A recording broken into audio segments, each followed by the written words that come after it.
ഏവർക്കും നമസ്കാരം. നമ്മളിന്നൊരു പുതിയ വീഡിയോയിലേക്കാണ് കിടക്കാൻ പോകുന്നത്. അതെന്താന്ന് വെച്ചാൽ മത്തങ്ങ കൊണ്ടൊരു പലഹാരമാണ് ഉണ്ടാക്കുന്നത്. അടിപൊളി പലഹാരമാണ്. നമ്മൾ ഈ വടക്കേ ഇന്ത്യയിലൊക്കെ താമസിക്കും. ഞങ്ങൾ കുറേ നാൾ ഗുജറാത്തിൽ താമസിച്ചായിരുന്നു. അപ്പൊ അവിടെ ഇഷ്ടം പോലെ പേടയൊക്കെ കിട്ടും. അത് ഇതുപോലുള്ള നല്ലൊരു പലഹാരമാണ്. അപ്പൊ അത് ഭയങ്കര മധുരമാണ്. നമ്മൾ ഒരെണ്ണം കഴിച്ചാൽ പിന്നെ നമ്മൾ കഴിക്കത്തില്ല. പക്ഷെ ഇത് നമ്മൾ അത്രയും മധുരം ഒന്നും ചേർക്കൂല. അതുപോലൊരു പലഹാരമാണ് നമ്മളിന്ന് ഉണ്ടാക്കാൻ പോകുന്നത്. അതെങ്ങനെയാ നമുക്ക് പേട പോലത്തെ സാധനം മത്തങ്ങ കൊണ്ട് ഉണ്ടാക്കും അല്ലെ? മത്തങ്ങ കൊണ്ട് ഉണ്ടാക്കും. പക്ഷേ അത്രയും മധുരയില്ല, ഈസി ആയിട്ട് കഴിക്കാനും പറ്റും, എളുപ്പം ഉണ്ടാക്കുകയും ചെയ്യാം. അപ്പൊ നമുക്ക് പെട്ടെന്നൊരു കാര്യം ചെയ്യാം, നമ്മുടെ മത്തങ്ങ പലഹാരം ഉണ്ടാക്കാം. അതിനായിട്ട് ഇത് നമ്മൾ എടുത്തു വെച്ചിട്ടുള്ള നാടൻ മത്തങ്ങയാണ് കേട്ടോ. ഇത് നമുക്ക് തൊട്ടടുത്ത വീട്ടുകാർ തന്നതാണ്. നോക്കിയേ, ഇത് കണ്ടോ, നല്ല പഴുത്ത് നന്നായിട്ട് പഴുത്ത്. ഇത് നാടൻ മത്തങ്ങയുടെ തൊണ്ട് കണ്ടോ നിങ്ങള്, ഇതുപോലെ ഇരിക്കും. നാലായിട്ട് കീറിയതിന്റെ ഒരു ഭാഗമാണ്. അത് തന്നെ, കാൽ ഭാഗം അല്ലെ? അത്ര വലിയ മത്തങ്ങയായിരുന്നു. അപ്പൊ ഇതുകൊണ്ടാണ് നമ്മൾ ഇന്നത്തെ പലഹാരം ഉണ്ടാക്കണം. ഇനിയിപ്പോ ആദ്യം നമ്മൾ എന്നാ ചെയ്യാൻ പോണേ, ഇത് മത്തങ്ങയുടെ തൊണ്ടൊക്കെ ചെത്തി വൃത്തിയാക്കി കഴുകി ആദ്യം ഒന്ന് വേവിച്ചെടുത്തോണ്ട് നമുക്ക് വരാം അല്ലെ? അപ്പൊ ഇത് തൊണ്ട് ചെത്തി കഴിഞ്ഞാൽ വേറൊരു കാര്യമുണ്ട്, തൊണ്ട് കൊണ്ടും കൂട്ടാൻ വെക്കാം കേട്ടോ. അപ്പൊ തൊണ്ട് കൊണ്ടുള്ള കൂട്ടാനും നമുക്ക് കാണാം, അത് വേറൊരു വീഡിയോയിൽ നമ്മൾ ഇടാം അല്ലെ? അപ്പൊ നമുക്കൊരു കാര്യം, ആദ്യം തന്നെ തൊണ്ട് വെട്ടി എടുത്തിട്ട് നമുക്ക് കഴുകി നമുക്ക് ഇത് കുക്കറിലിട്ടാണ് നമ്മൾ വേവിക്കുന്നത്. 2 വിസിലടിച്ചാൽ മതി. അപ്പൊ നല്ലപോലെ വേവണതിന് തരിയൊന്നും കാണരുത്, അതുപോലെ വെന്തെടുക്കണം. നമ്മുടെ നാടമത്തങ്ങ കണ്ടോ, നല്ല തിക്നെസ് ഉണ്ട് കേട്ടോ. ഇത് കണ്ടില്ല, അപ്പൊ ഇത് നമുക്ക് മുറിച്ചെടുക്കാം. നമുക്ക് തൊണ്ടൊക്കെ കട്ട് ചെയ്ത് കളഞ്ഞിട്ട് നമുക്ക് ഇതിങ്ങനെ സ്റ്റീം ചെയ്ത് കഴിക്കാം, ഇങ്ങനെ വേണമെങ്കിൽ. അപ്പോൾ നമ്മുടെ മത്തങ്ങ അങ്ങനെ നമ്മളെല്ലാം നന്നായിട്ട് ചെത്തി വൃത്തിയാക്കിയിട്ട് നമുക്കിതൊന്ന് കഴുകാം. ഇത് ഉരുളിക്കകത്തോട്ട് പറക്കിയിട്ടിട്ട് കഴുകിയിട്ട് നമ്മൾ അരിയുന്നുള്ളൂ, അരിഞ്ഞ് കഴുകണ്ട. ഇതെല്ലാം നല്ല മുഴുത്ത കഷ്ണമാണ് കേട്ടോ. നമ്മൾ വാങ്ങിക്കുവാണെങ്കിൽ കുറേ ആവശ്യം നമുക്ക് ഇത്ര നല്ല മത്തങ്ങ കിട്ടൂല. ഇതിപ്പോൾ ഒരു 5 കിലോ മത്തങ്ങ കുറയാതുണ്ട്. ഇതിന് നന്നായിട്ട് കഴുകി വൃത്തിയാക്കി എടുക്കണം അല്ലേ? എന്നിട്ട് നുറുക്കണം, കഴുകിയിട്ടല്ലേ? നുറുക്കണം. മത്തങ്ങ അധികം നമ്മൾ നന്നായി കഴുകി എടുത്തിട്ടുണ്ട്. നമ്മൾ ഇതിന് നുറുക്കുവാണ്. നമ്മൾ സാമ്പാർ കഷ്ണത്തിനെക്കാട്ടൊക്കെ ഇച്ചിരി വലുതായിട്ടുള്ള കഷ്ണങ്ങളാണ്. തീരെ പൊടി കഷ്ണമല്ല അല്ലേ? അല്ല, അതെ.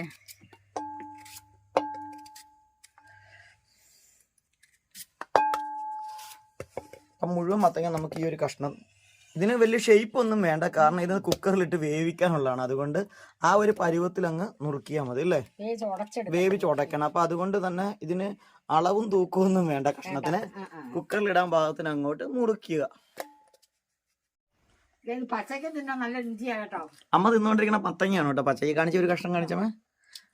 അപ്പൊ ഇത്രയും പഴുത്ത മത്തങ്ങ പച്ചക്കും കഴിക്കാം അല്ലേ? ശരി കേട്ടോ. ഒരു പ്രത്യേക ഒരു ഓമന മധുരം അല്ലേ? നല്ല ടേസ്റ്റ് ആട്ടോ. അത് ഇങ്ങനെ കടിച്ച് തിന്നാ. അത് തന്നെ, പഴുക്കാത്ത കപ്പളങ്ങ തിന്നുന്ന ഒരു ഫീൽ അല്ലേ മേ? അങ്ങനെ മത്തങ്ങ മുഴുവൻ നമ്മളങ്ങനെ നുറുക്കി എടുത്തിട്ടുണ്ട് കേട്ടോ. ഇനി നമ്മുടെ അടുത്ത പ്രോസസ്സ് നടക്കാൻ പോകുന്നത് നമ്മുടെ ഈ കുക്കറിന്റെ അകത്താണ്. അപ്പൊ ഈ കുക്കറിൽ ഇട്ടിട്ടാണ് ഇനി നമ്മൾ വേവിക്കാൻ പോകുന്നത്. അപ്പൊ അത് നമുക്ക് എങ്ങനെയാണ് ഇത് ഇടുന്നത് നോക്കാം. വെള്ളമൊക്കെ ഒഴിക്കണം ഇതിന്റെ അകത്ത്? തുള്ളി വെള്ളം മതി അല്ലേ?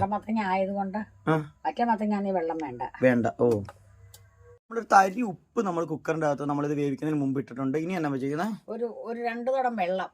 ലേശം വെള്ളം കൂടെ അല്ലേ? വെള്ളം കൂടി പോകരുത്, അത്രയും മതി. ലേശം വെള്ളം കൂടി ഒഴിച്ചു. ഇനി നമ്മളിത് എത്ര വിസിലടിപ്പിക്കണമേ? 2 വിസിൽ മതി. 2 വിസിലടിച്ച് അത് നന്നായിട്ട് വേവണം, അത്രേ ഉള്ളൂ. മത്തങ്ങയുടെ വേവ് അനുസരിച്ചിരിക്കും അല്ലേ? അപ്പൊ മത്തങ്ങ നമ്മൾ അങ്ങനെ അടുപ്പിൽ വെച്ചിട്ടുണ്ട്. അപ്പൊ ഇതിന് അത്യാവശ്യമായിട്ട് വേണ്ട സാധനമാണ് പുഴുക്കലരിയാണ്. പുഴുക്കലരി വറുത്ത് പൊടിക്കണം. അപ്പൊ ഞാൻ കുറെ അരി എടുത്തിട്ടുണ്ട്. അപ്പൊ നമുക്ക് അളന്നെടുക്കാം എന്തോരം വേണമെന്ന്. ഇതിപ്പോ 250 ml അളവ് പാത്രമാണ് കേട്ടോ. അത് നിറച്ചെടുത്തിട്ടുണ്ട് നമ്മള്.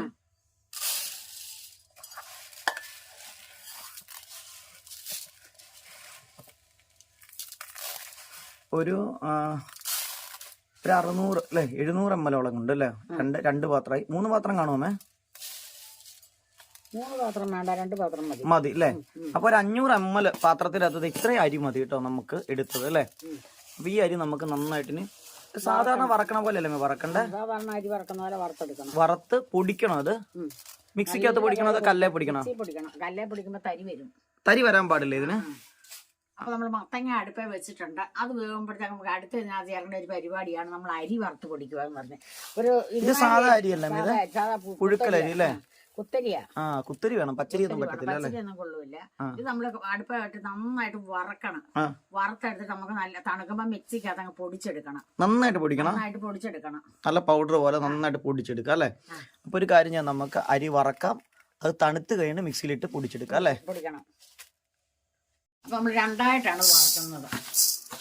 ഒന്നിച്ച് വറക്കാൻ പറ്റില്ല അല്ലേ? വറക്കാൻ പക്ഷേ മൂപ്പൊന്നും ശരിയായി വന്നില്ലേ? ഒത്തിരി ഇടുമ്പോ അല്ലേ? അതുകൊണ്ട് നമുക്ക് ഒത്തിരി ഉള്ളതുകൊണ്ട് രണ്ടായിട്ട് വറുത്തെടുക്കാം നമുക്ക് അല്ലേ? നമ്മുടെ അരി അങ്ങനെ മൂത്തിട്ടുണ്ട് കേട്ടോ, നന്നായിട്ട് എല്ലാം പൊട്ടി അരിയിലമേ. ഇനി നമ്മളിത് വാങ്ങി നമ്മൾ വേറൊരു പാത്രത്തിലേക്ക് നമ്മൾ ഇടാൻ പോവാണ്. ഇവിടെ കിടന്നതിന് തണുക്കണം ഇതല്ലേ? അപ്പൊ നമുക്ക് ഒരു ട്രിപ്പും കൂടി അരി നമുക്ക് വറുത്തെടുക്കാനുണ്ട്. അത് നമുക്ക് രണ്ടാമത് അതും വറക്കാം. അപ്പൊ നമ്മുടെ അരി വറുത്ത് അവിടെ വെച്ചിട്ട് അത് ചൂടാറണം. ഒരു അരമണിക്കൂർ അത് ഇരിക്കണം ചൂടാറണമെങ്കിൽ. അപ്പോഴേ ആ മിക്സി പൊടിക്കുന്നതുകൊണ്ടല്ലേ? ആ സമയം കൊണ്ട് നമുക്ക് കുറച്ച് ഏലക്ക, ഒരു 10-15 ഏലക്കായ ഉണ്ട്, കുറച്ച് ജീരകവും ഉണ്ട്. ഇത് നമുക്കൊന്ന് പൊടിച്ച് വെക്കാം. ഇതും കൂടെ നമ്മുടെ മത്തങ്ങ നമ്മളിത് അങ്ങനെ വേവിച്ചെടുത്തിട്ടുണ്ട് കേട്ടോ, നന്നായിട്ട് വേവിച്ചെടുത്തിട്ടുണ്ട്. ഇനി നമുക്കിത് ജസ്റ്റ് നമുക്ക് തവി എന്തെങ്കിലും വെച്ചിട്ട് ഇത് നന്നായിട്ടൊന്ന് ഉടച്ചെടുക്കാം. അതിനുശേഷമാണ് നമ്മളിത് ഉണ്ടാക്കാൻ പോകുന്നത്. കണ്ടോ, നന്നായിട്ട് വെന്ത് വന്നിട്ടുണ്ട്. അപ്പോൾ ഇത് പഴുത്ത മത്തങ്ങ ആയതുകൊണ്ട് ഇങ്ങനെ കഴിക്കുമ്പോൾ തന്നെ നല്ലൊരു മധുരം ഉണ്ട് കേട്ടോ ഈ മത്തങ്ങയ്ക്ക്.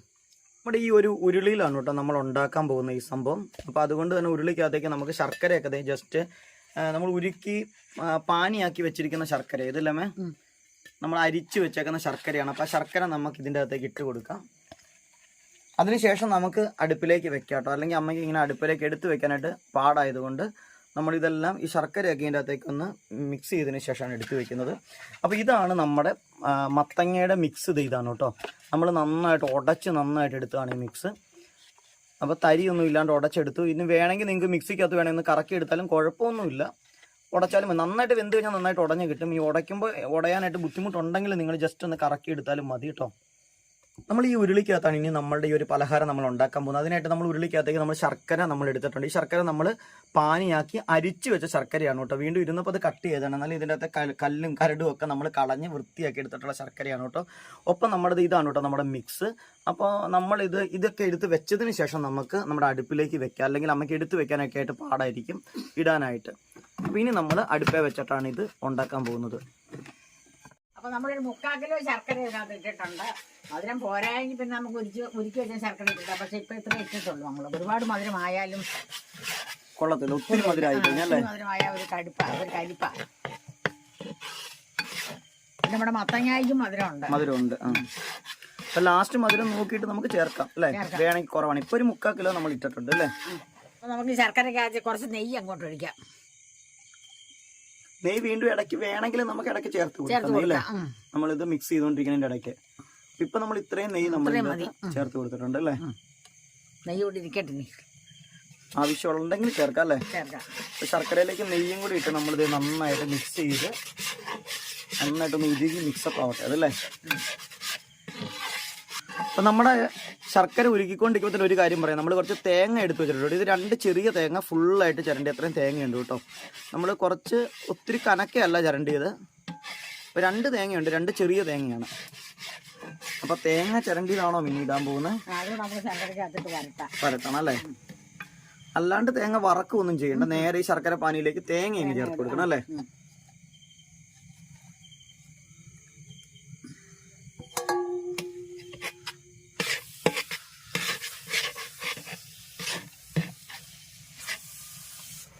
നമ്മുടെ അടുപ്പിൽ നോക്കി നെയ്യും ശർക്കരയും നമ്മുടെ തേങ്ങയും കൂടെ ചേർന്നിട്ടുള്ള അതിൻ്റെ മൂന്നിനോടെ വരുമ്പോൾ ഒരു സ്മെല്ലുണ്ടല്ലോ, അടിപൊളിയാണ്. സ്മെല്ല് മാത്രമല്ല കേട്ടോ, എനിക്ക് തേങ്ങ ഭയങ്കര ഇഷ്ടമായതുകൊണ്ട് ഇങ്ങനെ ഈ തേങ്ങ ഇതും കൂടെ ഇപ്പം എടുത്ത് കഴിക്കാനും നല്ല അടിപൊളി ടേസ്റ്റാണ് കേട്ടോ ഇതിൻ്റെ. പക്ഷെ നമുക്ക് ഇതല്ല നമ്മുടെ പലഹാരം ഇതല്ല, അതുകൊണ്ട് എന്തായാലും നമുക്ക് നന്നായിട്ട് വഴറ്റിയെടുക്കാം ഇത്.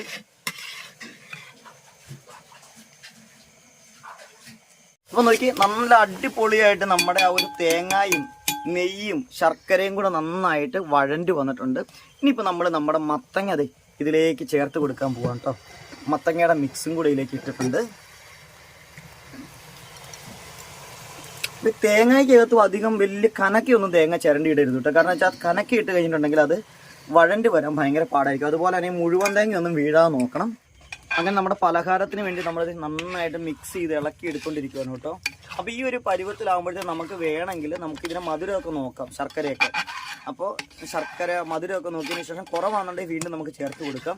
എന്തായാലും നന്നായിട്ട് നമുക്ക് ഇളക്കി എടുക്കാം. അതോടൊപ്പം തന്നെ നെയ്യുടെ അളവ് കുറവാണെങ്കിൽ ഇടയ്ക്കിടയ്ക്കും കുറച്ച് നെയ്യ് കൂടി വേണമെങ്കിൽ ആഡ് ചെയ്ത് കൊടുക്കാം കേട്ടോ. കാരണം നന്നായിട്ട് വഴണ്ടി വേണമെങ്കിൽ ഇടയ്ക്ക് കുറച്ച് നെയ്യും കൂടി ആഡ് ചെയ്ത് കൊടുക്കണം ഇതിൻ്റെ അകത്ത്. അപ്പോൾ നമുക്ക് നന്നായിട്ട് കുറുക്കിയെടുക്കാം ഇത് നന്നായിട്ട്. അപ്പോൾ ഇളക്ക് കുറച്ചുണ്ട് ഇതിൻ്റെ അകത്ത് അല്ലേ എങ്കിലും നമ്മൾ ഹൽവയ്ക്ക് ഉണ്ടാക്കണ പോലെ ഒന്നും പാടൊന്നുമില്ല. അപ്പോൾ അതുകൊണ്ട് തന്നെ അമ്മേനെ മാറ്റിയിട്ട് ഇനി ഞാൻ ഇളക്കട്ടെ കേട്ടോ. അപ്പോൾ ലാസ്റ്റ് ഇനി അടുത്ത ഘട്ടത്തിലേക്ക് കിടക്കുമ്പോൾ നമുക്ക് കാണാം. അതുവരെ ഇപ്പോൾ ഞാൻ എന്താണെങ്കിലും ഇവിടെ ഇരുന്നിട്ട് ചെയ്യട്ടെ. കാരണം എന്താ വെച്ചാൽ തീയൊക്കെ ആയതുകൊണ്ട് അമ്മയ്ക്ക് അധിക സമയം ഇവിടെ ഇരിക്കാൻ പറ്റത്തില്ല.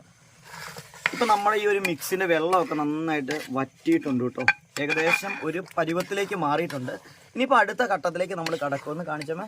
കണ്ടോ ഇതിങ്ങനെ പൊട്ടി തെറിക്കും കേട്ടോ. അപ്പോൾ ഇളക്കിക്കൊണ്ടേ ഇരിക്കണം, അല്ലെങ്കിൽ ഇങ്ങനെ പൊട്ടി പൊട്ടി തെറിച്ചുകൊണ്ടിരിക്കും. ഇത് നമ്മൾ ചക്കയൊക്കെ വഴറ്റിട്ടില്ലേ ആ ഒരു രീതിയിലാണ് ഇത് വഴറ്റിക്കൊണ്ടിരിക്കുന്നത്. ഇനിയിപ്പോൾ എന്നാ നമ്മൾ ചെയ്യാൻ പോകുന്നത്, അരിപ്പൊടി ഒന്ന് കാണിക്കട്ടെ കേട്ടോ. ഞാൻ കാണിച്ചത് ഇതാണ് കേട്ടോ നമ്മുടെ അരിപ്പൊടി വറുത്ത് വെച്ചേക്കുന്നത്. അരിപ്പൊടിയല്ല, അരി വറുത്ത് പൊടിച്ചത് അല്ലേ. അപ്പൊ അതിന് എന്താ വേണം, മൊത്തം കൂടെ ഒന്നിച്ചിടുവാണോ?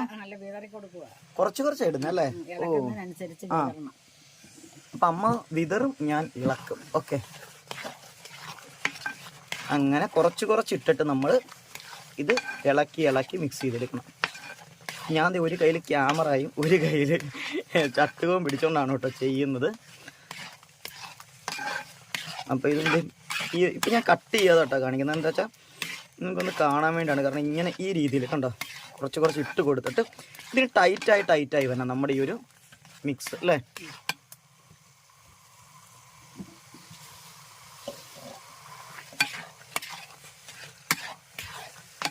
അപ്പോൾ ഇത് ഇടുന്നതനുസരിച്ച് നമ്മൾ നന്നായിട്ട് എല്ലാ സൈഡൊക്കെ കൂട്ടി ഇളക്കി കൊടുക്കണേ നന്നായിട്ട്. കട്ടിയായി തുടങ്ങി അല്ലേ. ആ, അപ്പോൾ ഒരു കാര്യം ഞാൻ ഇനി ഒന്ന് ക്യാമറ ഓഫ് ചെയ്തിട്ട് ജസ്റ്റ് ഒന്ന് ഇളക്കി കൂട്ടട്ടെ. കാരണം എന്നാ വെച്ചിട്ടുണ്ടെങ്കിൽ അല്ലെങ്കിൽ നമുക്ക് പ്രോപ്പറായിട്ട് ഇത് രണ്ടും കൂടെ ചെയ്യാൻ പറ്റത്തില്ല. അപ്പോൾ അതുകൊണ്ട് ഒന്നുമില്ല, ഇത്രയേ ഉള്ളൂ അല്ലേ. ഇനി നമ്മൾ പൊടിച്ചു വെച്ചിട്ടുള്ള നമ്മുടെ ജീരകവും ഏലക്കായും ഒക്കെ ഉണ്ട്, അതൊന്നും ഇപ്പോഴല്ല ചേർക്കുന്നത്. അപ്പോൾ ഇത് ഞാൻ നന്നായിട്ടൊന്ന് ഇളക്കട്ടെ കേട്ടോ എല്ലാം കൂടെ. അപ്പോൾ ഇതൊക്കെ നന്നായിട്ടൊന്ന് ഇളക്കി കൂട്ടിയിട്ടുണ്ട്. അപ്പോൾ ആ ഒരു സമയത്ത് നമ്മുടെ കയ്യിലിരിക്കുന്ന ജീരകവും അതോടൊപ്പം തന്നെ ഏലക്കായും കൂടെ പൊടിച്ച ആ ഒരു മിക്സും കൂടെ നമ്മൾ ഇതിൻ്റെ അകത്തേക്ക് വിതറി കൊടുക്കാൻ പോവാട്ടോ. അതും കൂടെ നമ്മൾ ഇതിൻ്റെ അകത്തേക്ക് ഇട്ടിട്ടുണ്ട്. ഇനി അതും കൂടെ ചേർത്ത് നമുക്ക് നന്നായിട്ടൊന്ന് മിക്സ് ചെയ്തെടുക്കാം. അപ്പോൾ ഈ അരിപ്പൊടിയൊക്കെ എല്ലായിടത്തും ഇങ്ങനെ കട്ടയായിട്ട് ഇരിക്കരുത്. അപ്പോൾ അതുകൊണ്ട് നന്നായിട്ട് ഇളക്കി കൂട്ടണം ഇത്. അപ്പോൾ നമുക്ക് നന്നായിട്ടൊന്ന് ഇളക്കി ശരിയാക്കാം. ഇനി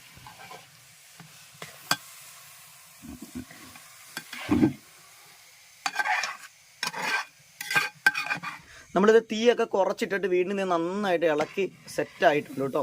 അപ്പോൾ ഇതിൻ്റെ ഇടയ്ക്ക് നമ്മൾ കുറച്ച് നെയ്യ് നമ്മൾ ആഡ് ചെയ്ത് കൊടുത്തിട്ടുണ്ട് കേട്ടോ. ഇങ്ങനെ ഇത് മാറ്റിയിട്ട് ഇതിൻ്റെ ഇടയ്ക്ക് നെയ്യ് ഇട്ടിട്ട് ഒഴിച്ചിട്ടുണ്ട്.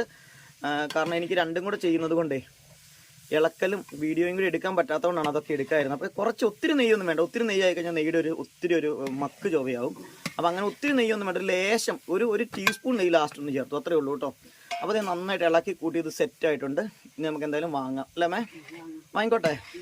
അപ്പോൾ നമ്മുടെ ഈ ഒരു സംഭവം റെഡി ആയിട്ടുണ്ട്. നമുക്ക് എന്തായാലും അടുപ്പേ നിന്ന് വാങ്ങാം ഇനി. അപ്പോൾ നമ്മളിത് ഈ വരട്ടി വെച്ചിരുന്ന സാധനം നമ്മളിങ്ങനെ ഇതുപോലെ നമ്മൾ ഉരുട്ടിയെടുക്കുവാണ്. കുറേ നല്ല ചൂടുണ്ട് കേട്ടോ. മിക്സ് അങ്ങനെ ഇത് റെഡി ആയിട്ട് ഇങ്ങനെ ഇരിപ്പുണ്ട്, നല്ല ചൂടോട് കൂടിയാണ്. അപ്പം നമുക്കിത് ഇങ്ങനെ ഉരുട്ടാം അല്ലേ ഈ ഒരു രീതിയിൽ അല്ലേ. നമ്മുടെ അരിയുണ്ടയുടെ ഒക്കെ ഷേപ്പിൽ നമുക്ക് ഉരുട്ടിയെടുക്കാം. പക്ഷെ വേറൊരു കാര്യമുണ്ട്, ഇതിങ്ങനെ അത്ര അങ്ങ് അരിയുണ്ട പോലെ അങ്ങ് മുറുക്കം കിട്ടത്തൊന്നുമില്ല. നമുക്ക് ആവശ്യമുള്ളത്ര നമുക്ക് അത് തന്നെ. പിന്നെ വേറൊരു കാര്യമുണ്ട്, ഇത് നിങ്ങൾക്ക് ഉരുട്ടിയോ ചതുരത്തിലോ ഇഷ്ടമുള്ള ഷേപ്പിലാക്കി എടുക്കാം. അതാണ് ഇതിന്റെ മറ്റൊരു പ്രത്യേകത.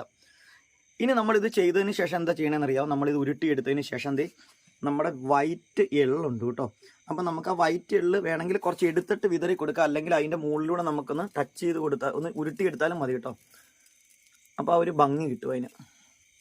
ഉരുട്ടിയെടുത്ത് ഒത്തിരി എള്ളാവും, അതുകൊണ്ട് അതിന് ഉരുട്ടാത്തത് മൊത്തം അങ്ങ് പിടിക്കും. കണ്ടോ ഇങ്ങനെ ഉരുട്ടുമ്പോഴത്തേക്കും ഇങ്ങനെ ഉരുട്ടുക, നമ്മളങ്ങ് തട്ടിക്കുടഞ്ഞങ്ങ് കളയും ബാക്കി. കണ്ടോ.